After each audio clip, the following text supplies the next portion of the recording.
Hi friends, welcome to our channel. ఈరోజు నేను 2026లో హిందీ లాంగ్వేజ్లో రిలీజ్ అయినటువంటి ఒక మంచి డ్రామా మూవీ స్టోరీని ఎక్స్ప్లెయిన్ చేయబోతున్నాను. అదే ద కేరళ స్టోరీ 2. ఇక టైం వేస్ట్ చేయకుండా స్టోరీలోకి వెళ్ళిపోదాం. Now let's start our video.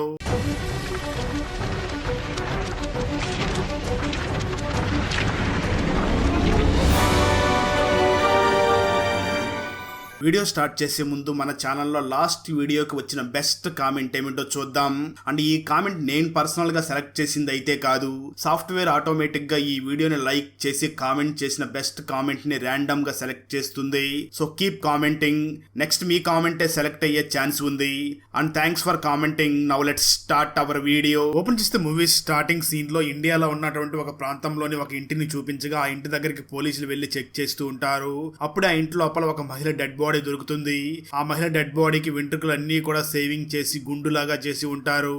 అయితే నిజానికి ఆ అమ్మాయి ఆత్మహత్య చేసుకుని చనిపోయిందా లేదా ఆ అమ్మాయిని ఎవరైనా హత్య చేశారా అని పోలీసులు విచారిస్తూ ఉంటారు. కట్ చేస్తే గ్వాలియర్ అనే ప్రాంతంలో మరొక అమ్మాయి చెయ్యి మరియు మిగతా బాడీ పార్ట్స్ అన్ని కూడా అక్కడ దొరుకుతూ ఉంటాయి. సరిగ్గా అదే సమయంలో మరొక ప్రాంతంలో ఒక మహిళ బిల్డింగ్ మీద నుంచి కిందకి దూకి చనిపోయి ఉంటుంది. ఈ విధంగా వేరు వేరు ప్రాంతాల్లో ఒక ముగ్గురు మహిళలు చనిపోయి ఉంటారు. ఇక్కడే మనకు వాళ్ళు ఎందుకు చనిపోయారు అని వాళ్ళ ఫ్లాష్ బ్యాక్ ని చూపించడం జరుగుతుంది. స్టోరీ కథానికి వెళ్తుంది. కేరళలో ఉన్నటువంటి సురేఖ అనే ఒక అందమైన అమ్మాయిని చూపించడం జరుగుతుంది. ఆ అమ్మాయి సాఫ్ట్వేర్ ఇంజనీర్ గా వర్క్ చేస్తూ ఉంటుంది. ఆ సురేఖ తల్లిదండ్రులు కూడా బాగా విద్యావంతులై ఉంటారు. ఆ సురేఖ ఆ ప్రాంతంలో ఉన్నటువంటి సలీం అనే ఒక వ్యక్తిని చాలా తీవ్రంగా ప్రేమిస్తూ ఉంటుంది. నిజానికి ఈ సలీంకి ఇంతకు ముందే పెళ్ళయ్యి ఒక కొడుకు కూడా ఉండి ఉంటాడు. కానీ భార్యతో విడాకులు అయిపోయి ప్రజెంట్ దూరంగా ఉంటూ జీవిస్తూ ఉంటాడు. అటువంటి సలీంని ఈ సురేఖ చాలా సిన్సియర్ గా ప్రేమిస్తూ ఉంటుంది.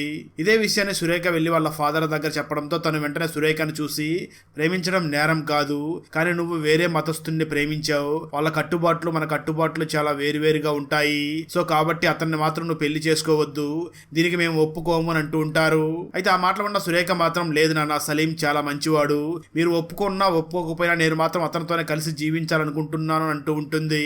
దాంతో ఆ సురేఖ పేరెంట్స్ చేసేది ఏమీ లేక, ఇక మీ ఇష్టం, నీ ఇష్టం వచ్చింది చేసుకో అని చెప్తారు.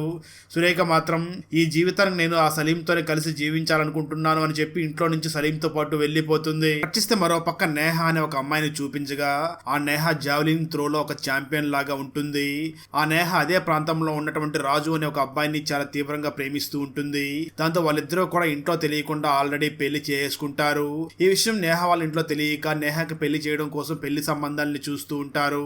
ఈ విషయం తెలుసుకున్నటువంటి నేహ వెంటనే రాజు దగ్గరికి వెళ్లి మాట్లాడుతూ, మనం ఇంక ఈ విషయాన్ని ఎక్కువ కాలం దాచిపెట్టలేమని, నేహ ఒక రోజు రాజును తన ఇంటి దగ్గరికి తీసుకుని వెళ్లి తన ఫాదర్ కి పరిచయం చేస్తూ, నేను ఈ రాజుతోనే ఉండాలనుకుంటున్నాను, మేమిద్దరం కూడా ఇంతకు ముందే పెళ్లి చేసుకున్నాము అని అంటుంది. ఆ మాటలు విన్న నేహ పేరెంట్స్ ఒక్కసారిగా షాక్ అవుతూ, తల్లిదండ్రుల్ని మోసం చేసి నీలాంటి వాళ్ళు మా ఇంట్లో ఉండకూడదు అని ఆ నేహాను అక్కడి నుంచి బయటికి పంపించేస్తారు. దాంతో నేహ మరియు రాజు ఇద్దరు కూడా ఒక ప్లేస్ కి వచ్చి ఇంటిని రెంట్ కి తీసుకుని అక్కడే జీవిస్తూ ఉంటారు. అయితే కొద్ది రోజుల్లోనే వాళ్ళ దగ్గర డబ్బులు అయిపోవడంతో చాలా కష్టాలను అనుభవిస్తూ ఉంటారు. అలాంటి సమయంలో రాజు నేహ దగ్గరికి వచ్చి మాట్లాడుతూ, నేహ ఇక్కడే ఉంటే మనం ఇంకా కష్టాలను అనుభవించాల్సి ఉంటుంది, కాబట్టి నువ్వు మా ఇంటికి వచ్చేయి, అక్కడ ఎటువంటి సమస్యలు ఉండవు. అదే విధంగా అక్కడ జావెలింగ్ త్రోలో ఒక మంచి కోచ్ కూడా ఉన్నాడు, ఆ జావెలింగ్ త్రో నువ్వు బాగా ప్రాక్టీస్ చేస్తే నెక్స్ట్ స్టేజ్ కి కూడా వెళతావు అని చెప్పడంతో నేహ కూడా రాజుతో పాటు వాళ్ళ ఇంటికి వెళ్ళిపోవడానికి అంగీకరిస్తుంది. ఎప్పుడైతే నేహ రాజు ఇంటికి వెళ్ళిందో అప్పుడే రాజు గురించి అసలైన ట్విస్ట్ రివీల్ అవుతుంది. నిజానికి ఆ రాజు హిందూ కాదని, తను ఒక ముస్లిం మతస్థుడని, తన నిజమైన పేరు సల్మాన్ అని తెలుస్తుంది. దాంతో విషయం తెలుసుకున్నటువంటి నేహ వెంటనే రాజును చూసి, ఎందుకు నా దగ్గర అబద్ధం చెప్పావు, నువ్వు ముస్లిం అయి ఉండి నా దగ్గర ఎందుకు హిందూ అని చెప్పి నన్ను ప్రేమించి పెళ్లి చేసుకున్నావని చాలా తీవ్రంగా కొడుతుంది. దాంతో ఆ రాజు చాలా ఎమోషనల్ గా మాట్లాడుతున్నట్లుగా నేహాను చూసి మాట్లాడుతూ, నేను ముస్లిం అంటే నువ్వు నన్ను ప్రేమించవు కదా, అందుకే నేను హిందూ అని చెప్పి నీ దగ్గర పరిచయం చేసుకుని నిన్ను పెళ్లి చేసుకున్నాను, కానీ ఇక మీదట నేను హిందూగా ఉండాలనుకోవడం లేదు, ముస్లిం గానే ఉండాలనుకుంటున్నాను, అందుకే నీ దగ్గర నిజం చెప్పేశాను అని అంటాడు. దాంతో ఆ మాటలు విన్నటువంటి ఆ నేహ ఒక్కసారిగా షాక్ అవుతూ వెంటనే తన కుటుంబాన్ని కూడా గుర్తు చేసుకుంటుంది. కానీ ఇప్పుడు ఇంటికి వెళితే నా పేరెంట్స్ ఇంట్లోకి కూడా రానివ్వరు, సో చావైనా బ్రతికైనా ఇంక ఈ సల్మాన్ తోనే ఉండాలి అనుకుని తన మతాన్ని కూడా మార్చుకుంటుంది. ఆ తర్వాత సల్మాన్ వాళ్ళ సాంప్రదాయం ప్రకారం నేహ పేరుని ఆలియాగా మార్చేయడంతో అప్పటి నుంచి కూడా ఆలియా సల్మాన్ ఇంట్లో చాలా ఇబ్బందులు పడుతూ ఉంటుంది. అదే విధంగా తన జావెలింగ్ త్రో కూడా ఒక కలలాగానే మిగిలిపోయి ఉంటుంది. ఆ తర్వాత సల్మాన్ వెంటనే వాళ్ళ మత పెద్ద దగ్గరికి వెళ్లి మాట్లాడుతూ, మీరు చెప్పినట్టుగా నేను ఆ అమ్మాయిని ప్రేమించి ఆ అమ్మాయిని పెళ్లి చేసుకుని ప్రెజెంట్ ఆ అమ్మాయిని మన మతంలోకి మార్చేశాను అని అంటూ ఉంటాడు. ఇక్కడ సల్మాన్ లాగా చాలా మంది ఉంటారు. అంటే వాళ్ళ మత పెద్ద ఏం చేస్తూ ఉంటాడు అంటే, తన దగ్గర ఉన్నటువంటి శిష్యులందరినీ కూడా దేశంలో ఉన్న రకరకాల ప్రదేశాలకు పంపించి అక్కడ హిందూ అమ్మాయిల్ని మాత్రమే టార్గెట్ చేసుకుని వాళ్ళని పెళ్లి చేసుకుని వాళ్ళని వాళ్ళ మతంలోకి చాలా బలవంతంగా మార్పించేస్తూ ఉంటారు. అయితే ఈ విషయాలు ఏవి కూడా నేహా అలియాస్ ఆలియాకి తెలియకుండా ఉంటాయి. కట్ చేస్తే మరో పక్క ఇంటర్మీడియట్ చదువుతున్నటువంటి దివ్య అనే ఒక అమ్మాయిని చూపించడం జరుగుతుంది. తను డాన్స్ బాగా చేస్తూ ఉంటుంది. దాంతో సోషల్ మీడియాలో మంచి క్రియేటర్ అవ్వాలి అని పొట్టు డ్రెస్సులు వేసుకుని చాలా హాట్ గా రీల్స్ ని చేసి వాటిని అప్లోడ్ చేస్తూ ఉంటుంది.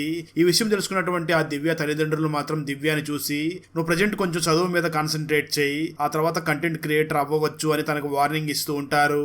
అదే సమయంలో ఈ దివ్య రహీం అనే ఒక వ్యక్తితో ప్రేమలో పడి ఇద్దరు కూడా ప్రేమించుకుంటూ ఉంటారు. ఒకరోజు దివ్య వాళ్ళ పేరెంట్స్ ఎంత బెదిరించినా సరే తను మాత్రం రీల్స్ ని చేస్తూ ఉంటుంది. అది చూసినటువంటి దివ్య ఫాదర్ వెంటనే తన దగ్గరికి వెళ్లి మాట్లాడుతూ నీకు ఎన్నిసార్లు చెప్పాను ఈ విధంగా పొట్టు డ్రెస్సులు వేసుకుని రీల్స్ చేయొద్దని, అయినా నువ్వు ఎందుకు ఇలా చేస్తున్నావని దివ్య దగ్గర ఉన్నటువంటి ఫోన్ తీసుకుని పగలగొట్టేస్తాడు. దాంతో దివ్య వెంటనే రహీం దగ్గరికి వెళ్లి జరిగిందంతా చెప్పడంతో ఆ రహీం వెంటనే దివ్యాని చూసి మాట్లాడుతూ నువ్వు చాలా దురదృష్టవంతురాలివి, నువ్వు ఒక పని చెయ్యి, నువ్వు నన్ను పెళ్లి చేసుకుని నాతో పాటు మా ఇంటికి వచ్చాయి, అక్కడ నీకు ఫుల్ ఫ్రీడమ్, నీ ఇష్టం వచ్చిన బట్టలు వేసుకుని నీ ఇష్టం వచ్చినటువంటి రీల్స్ ని చేసుకోని అంటూ ఉంటాడు. దాంతో దివ్య కూడా నాకు ఇక్కడ ఫ్రీడమ్ లేదు, ఆ రహీంతో వెళ్లిపోవాలని డిసైడ్ అయ్యి ఆ రహీంతో పాటు వెళ్లిపోతుంది. అలా దివ్య రహీం వాళ్ళ ఇంటికి వెళ్లిపోవడంతో రహీం దివ్యకి చాలా చట్టపరంగానే వాళ్ళ మతంలోకి మార్చేసుకుని ఆ రోజు రాత్రి రహీం మరియు దివ్య ఇద్దరికి కూడా పెళ్లి కూడా చేస్తారు. వాళ్ళు ఆ పెళ్లికి సంబంధించిన అన్ని లీగల్ డాక్యుమెంట్స్ ని కూడా పూర్తి చేసి ఉంటారు.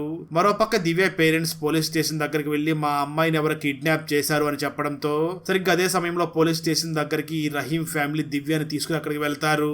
ఆ సమయంలో దివ్య ఫుల్ బాడీ మొత్తం కవర్ చేసుకుని బుర్కా వేసుకుని ఉండి ఉంటుంది. కానీ దివ్య పోలీస్ స్టేషన్ దగ్గరికి బుర్కా వేసుకుని వచ్చి ఉండడంతో దివ్య పేరెంట్స్ దివ్యాని చూసి ఎంత సాంప్రదాయమైన బట్టలు వేసుకునేదానివి, ఇలా బుర్కా వేసుకోవాల్సిన పరిస్థితి నీకు ఎందుకు వచ్చింది అని వెంటనే పోలీసుల్ని చూసి సరే అతను మాయ మాటలు చెప్పి మా కూతుర్ని తీసుకుని వెళ్లిపోయాడు, అతన్ని ఫోక్సో చట్టం కింద అరెస్ట్ చెయ్యండి అని అంటూ ఉంటారు. అయితే నిజానికి దివ్య మరియు రహీం ఇద్దరు కూడా చాలా చట్టపరంగానే వివాహం చేసుకుని ఉండి ఉంటారు. అలాగే దివ్య అన్ని డాక్యుమెంట్స్ మీద కూడా తను సైన్ చేసి ఉండి ఉంటుంది. దాంతో పోలీసులు కూడా ఆ రహీం ని ఏమీ చేయలేకపోతారు. ఆ తర్వాత రహీం మరియు వాళ్ళ ఫ్యామిలీ వెంటనే దివ్యాని అక్కడి నుంచి తీసుకుని వెళ్లిపోతారు. అలా దివ్య రహీం ఇంటికి వచ్చిన తర్వాతే ఆ రహీం అసలు క్యారెక్టర్ దివ్య కూడా తెలియడం మొదలవుతుంది. ఒకరోజు దివ్య పొట్టి బట్టలు వేసుకుని రీల్స్ చేస్తూ ఉండగా రహీం ఆ దివ్య దగ్గరికి వెళ్లి కొట్టి నీ ఇష్టం వచ్చినట్టు చేయడానికి ఇది నీ ఇల్లు కాదు, ఇక్కడ పొట్టి బట్టలు వేసుకోవడానికి వీలు లేదు, మా మతంలో అలాంటి పనులు చెయ్యం, నువ్వు ఇక్కడ యువత ఏ విధంగా బట్టలు వేసుకుంటుందో సేమ్ అదే విధంగా నల్లటి బట్టలు వేసుకోవాలి, లేదంటే నీ అంతు చూస్తా అని వార్నింగ్ ఇస్తాడు. దాంతో దివ్య షాక్ అయ్యి నేను మా ఇంట్లో ఉన్నప్పుడే కొంచెం స్వేచ్ఛగా ఉండేదాన్ని, ఇక్కడికి వచ్చాక ఆ స్వేచ్ఛ కూడా లేకుండా పోయింది అని చాలా బాధపడుతూ ఉంటుంది. కట్టిస్తే మరో పక్క కేరళలో ఉన్నటువంటి ఆ సురేఖ మరియు సలీం ని చూపించగా వారు ఇద్దరు కలిసి ఒక ఇంట్లో సహజీవనం చేస్తూ ఉంటారు. అదే సమయంలో ఆ ఇంటి దగ్గరికి సలీం మొదటి భార్య మరియు అతని కొడుకు అక్కడికి వస్తారు. వారిని చూసినటువంటి సురేఖ ఒక్కసారిగా షాక్ అవుతూ వెంటనే ఆ సలీంని చూసి నీ మొదటి భార్యకి నువ్వు విడాకులు ఇచ్చానని నాకు చెప్పావు కదా, మళ్ళీ ఎందుకు తను ఇక్కడికి వచ్చింది అని అడుగుతూ ఉంటుంది. దానికి ఆ సలీం సురేఖను చూసి మాట్లాడుతూ మా మతంలో విడాకులు ఇవ్వడం అంటే కొంచెం టైం పట్టే ప్రాసెస్, కనీసం 3 నెలల సమయం పడుతుంది, అప్పటి వరకు తను మనతోనే ఉంటుంది అని అంటూ ఉంటాడు. దానికి సురేఖ కూడా ఒప్పుకుని అందరూ కలిసి ఉంటారు. అయితే 3 నెలలు గడిచిపోయిన తర్వాత సురేఖ వెంటనే మళ్ళీ సలీం దగ్గరికి వెళ్ళి మాట్లాడుతూ నువ్వు 3 నెలలు టైం అడిగావు కదా, 3 నెలల టైం కూడా అయిపోయింది, ఇంకా ఎందుకు నీ మొదటి భార్యకి విడాకులు ఇవ్వడం లేదు అని గొడవ చేస్తూ ఉంటుంది. అప్పటి వరకు యాక్టింగ్ చేస్తున్నటువంటి సలీం వెంటనే ఆ సురేఖను చూసి ఏంటి విడాకులు ఇచ్చేది, నా మొదటి భార్యకి నేను విడాకులు ఇవ్వను, తను కూడా మనతో పాటు ఇక్కడే ఉంటుంది, నిన్నెప్పుడో నేను మా మతంలోకి మారిపోమని చెప్పాను, నువ్వు మా మతంలోకి మారిపోతే మనం అందరం కూడా కలిసి ఒకే ప్లేస్ లో ఉండొచ్చు అని అంటూ ఉంటాడు. ఆ మాటలు విన్న సురేఖ చాలా కోపంగా సలీం ని చూసి సలీం నీకు నేను ఎప్పుడో చెప్పాను, నువ్వు నీ మతంలో ఉండు, నేను నా మతంలో ఉంటాను, ఎవరో కూడా ఎవరు మతంలో మార్చుకోవాల్సిన అవసరం లేదని చెప్పాను, దానికి ఇష్టపడే కదా మనం ఇద్దరం కూడా సహజీవనం చేస్తున్నాం, కానీ ఇప్పుడేమిటి సడన్ గా నువ్వు నన్ను నా మతాన్ని మార్చుకోమని చెప్తున్నావు అని అంటూ ఉంటుంది. దానికి సలీం మాత్రం అలా ఏం కుదరదు, నువ్వు మా మతంలోకి మారాలి అని అంటూ ఉంటాడు. సురేఖ వెంటనే సలీం ని చూసి నేను ఏ మతంలో కంటే ఆ మతంలోకి మారను, నేను పవిత్రమైనటువంటి హైందవ మతంలో పుట్టిన దాన్ని, నాకు నువ్వు అవసరం లేదు అని చెప్పి అక్కడి నుంచి వెళ్లిపోబోతూ ఉంటుంది. సరిగ్గా అదే సమయంలో అక్కడ ఉన్న వాళ్ళందరూ కూడా వచ్చి ఆ సురేఖను పట్టుకుని బలవంతంగా ఒక రూమ్ లోకి తీసుకుని వెళ్లి బంధిస్తారు. సలీం వెంటనే సురేఖ దగ్గరికి వెళ్లి తనని చాలా టార్చర్ చేయడం మొదలు పెడుతూ ఉంటాడు. అలా సురేఖ రోజు కూడా చాలా బాధపడుతూ ఇలాంటి వాడి కోసం ఆ కన్న వాళ్ళని వదిలేసి ఇక్కడికి వచ్చేసాను అని చాలా బాధపడుతూ ఉంటుంది. అలాంటి సమయంలోనే సురేఖ దగ్గరికి సలీం చుట్టాలు వచ్చి తనకిష్టం లేనటువంటి బీఫ్ మాంసాన్ని చాలా బలవంతంగా తన చేత తినిపిస్తూ ఉంటారు. వచ్చేస్తే ఇక్కడ మనకు స్పోర్ట్స్ పర్సన్ అయినటువంటి ఆ నేహాను చూపించడం జరుగుతుంది.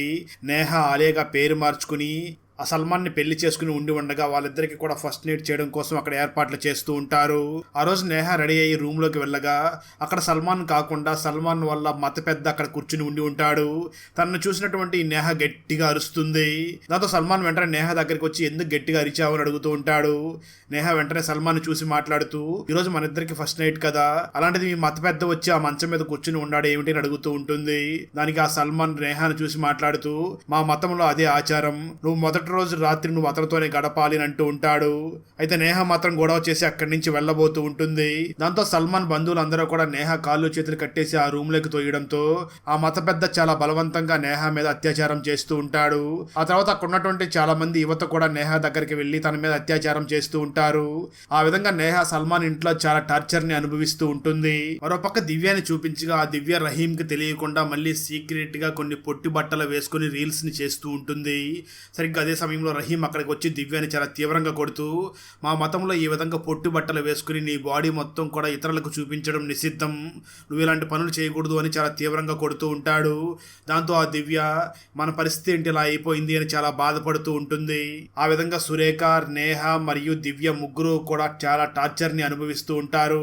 అలా కొన్ని సంవత్సరాలు గడిచిపోతాయి. ఇంటర్మీడియట్ చదువుతున్నటువంటి దివ్య అప్పటికే ఒక బాబుకి తల్లి అయి ఉంటుంది. పెళ్లికి ముందు చాలా మోడర్న్ డ్రెస్సులు వేసుకునేటటువంటి దివ్య ఎప్పుడైతే రహీం ని పెళ్లి చేసుకుని ఆ ఇంటికి వచ్చిందో అప్పటి నుంచి కేవలం బుర్కా మాత్రమే వేసుకుంటూ ఉంటుంది. అలా దివ్య పూర్తిగా ముస్లిం మహిళలాగా మారిపోయి ఆ రహీం ఇంట్లో ఒక పని మనిషిలాగా పనిచేస్తూ చాలా టార్చర్ ని అనుభవిస్తూ ఉంటుంది. ఎప్పుడన్నా కొంచెం ఇంట్రెస్ట్ కొద్ది రీల్స్ చేయాలని చూసినా సరే రహీం వచ్చి ఫోన్ ని పగలగొట్టేసి వెళ్ళిపోతూ ఉంటాడు. దాంతో దివ్య చాలా టార్చర్ ని అనుభవిస్తూ తను అనుభవిస్తున్నటువంటి టార్చర్ మొత్తం కూడా తన నాన్నకి తెలియాలి అని తను అనుభవిస్తున్న బాధలన్నింటినీ కూడా వీడియో రికార్డ్ చేసి తన నాన్నకి పంపిస్తుంది. ఈ విషయం రహీం కు తెలియడంతో తను వెంటనే చాలా కోపంగా దివ్య దగ్గరికి వచ్చి ఒక రాడ్డుతో తనను కొట్టడంతో దివ్య అక్కడికక్కడే చనిపోతుంది. దాంతో రహీం ఈ విషయం దివ్య పేరెంట్స్ కి తెలిస్తే చాలా గొడవ అవుతుంది అని వాళ్ళ ఫ్రెండ్స్ సహాయంతో ఆ దివ్యాని ముక్కలుగా నరికేసి ఆ బాడీ పార్ట్స్ ని తీసుకుని వెళ్లి అడవులో ఉన్నటువంటి చెరువులో పడేసి వెళ్లిపోయి ఉంటారు. ఈ దివ్య డెడ్ బాడీ పార్ట్స్ నే మనకు మూవీ స్టార్టింగ్ లో కూడా చూపించి ఉంటారు. మరోపక్క కేరళలో ఆ సలీంతో సహజీవనం చేస్తున్నటువంటి సురేఖ కూడా చాలా బాధల్ని అనుభవిస్తూ ఉంటుంది. ఆ సురేఖకి తనకి ఇష్టం లేనటువంటి బీఫ్ మాంసాన్ని కూడా తినిపించి తనని టార్చర్ చేస్తూ ఉంటారు. దాంతో సురేఖ ఇక మీదట ఈ కష్టాలని అనుభవించలేను, నేను ఆత్మహత్య చేసుకుని చనిపోతాను అని తను పడుతున్నటువంటి కష్టాలన్నింటినీ కూడా తన తండ్రికి ఒక లెటర్ రాసి వెంటనే తన ఆత్మహత్య చేసుకోవడానికి వెళుతూ ఉంటుంది. అలా వెళ్లే సమయంలోనే ఆ సురేఖకి నా జుట్టు అంటే ఈ సలీంకి బాగా ఇష్టం, వాడికి ఇష్టమైంది నా ఒంటి మీద ఏమీ ఉండకూడదు అని తన జుట్టు మొత్తాన్ని కూడా సేవ్ చేసుకుని వెంటనే వెళ్లి ఆత్మహత్య చేసుకుని చనిపోయి ఉంటుంది. ఈ సురేఖ డెడ్ బాడీనే మనకు మూవీ స్టార్టింగ్ లో కూడా చూపించి ఉంటారు. కట్ చేస్తే మరోపక్క నేహ అనే ఆ అమ్మాయిని చూపించగా ఆ అమ్మాయి ఆలియాగా పేరు మార్చుకుని ఆ సల్మాన్ ని పెళ్లి చేసుకుని చాలా టార్చర్ ని అనుభవిస్తూ ఉంటుంది. ఎందుకంటే ఆ ఇంట్లో తనని ఒక ప్రాస్టిట్యూట్ లాగా అంటే ఒక వేసీ లాగా ట్రీట్ చేస్తూ ఉంటారు. దాంతో తను జీవితం మీద విరక్తి చెంది ఇక నాకు ఈ జీవితం వద్దు అని వెంటనే తను ఆత్మహత్య చేసుకోవాలని బిల్డింగ్ మీదకి వెళ్లి అక్కడి నుంచి దూకేస్తుంది. అయినప్పటికీ తను చావకుండా బ్రతికి ఉండడంతో దాంతో నేహ ఈ విషయాలు ఎలాగైనా పోలీసులకు తెలియాలి అని ఆ గాయాలతోనే అతి కష్టం మీద పోలీస్ స్టేషన్ కి వెళ్లి అక్కడ జరిగిందంతా కూడా చెప్తూ ఇక్కడ ఒక ముస్లిం మత పెద్ద ఉన్నాడు, అతను చాలా మంది యువకుల్ని దేశంలో ఉన్నటువంటి చాలా ప్రాంతాలకి పంపించి అక్కడ ఉన్నటువంటి అమాయకమైన హిందూ అమ్మాయిల్ని టార్గెట్ చేసి వాళ్ళని పెళ్లి చేసుకుని ఇంటికి తీసుకువచ్చి వాళ్ళ మతాల్ని మార్పించి వాళ్ళని చాలా టార్చర్ చేస్తున్నారు అని మొత్తం డీటెయిల్డ్ గా చెప్తుంది. మరోపక్క అదే సమయంలో దివ్య తండ్రికి కూడా తన కూతురు పంపించినటువంటి వీడియో అందుతుంది. అదే సమయంలో సురేఖ తల్లిదండ్రులకు కూడా తను రాసినటువంటి లెటర్ చేరుతుంది. దాంతో ఆ ముగ్గురు ఆడపిల్లల జీవితం నాశనం అవడానికి కారణం ఎవరో తెలుసుకుని వాళ్ళ మనుషుల్ని అలాగే కొంతమంది పోలీసుల్ని కూడా తీసుకుని అక్కడికి బయలుదేరతారు. ఆ తర్వాత పోలీసులు వీళ్ళందరూ కూడా ఆడపిల్లల్ని మోసం చేసినటువంటి రహీం, సల్మాన్ మరియు సలీం ని పట్టుకుని ఆడపిల్లల్ని ఈ విధంగా మోసం చేస్తారా అంటూ చాలా తీవ్రంగా కొడుతూ స్టేషన్ కి తీసుకుని వస్తారు. స్టేషన్ కి తీసుకువచ్చిన తర్వాత కూడా పోలీసులు ఆ ముగ్గురిని ఇలా అమాయకమైన ఆడపిల్లల్ని మోసం చేస్తారా అంటూ చాలా తీవ్రంగా కొడుతూ ఉంటారు. ఫైనల్ గా అమ్మాయిలందరూ కూడా చాలా జాగ్రత్తగా ఉండండి, ఇలాంటి మూర్ఖుల చేతిలో మోసపోయి మీ జీవితాల్ని నాశనం చేసుకోకండి అని చూపించి మూవీని ముగిస్తారు.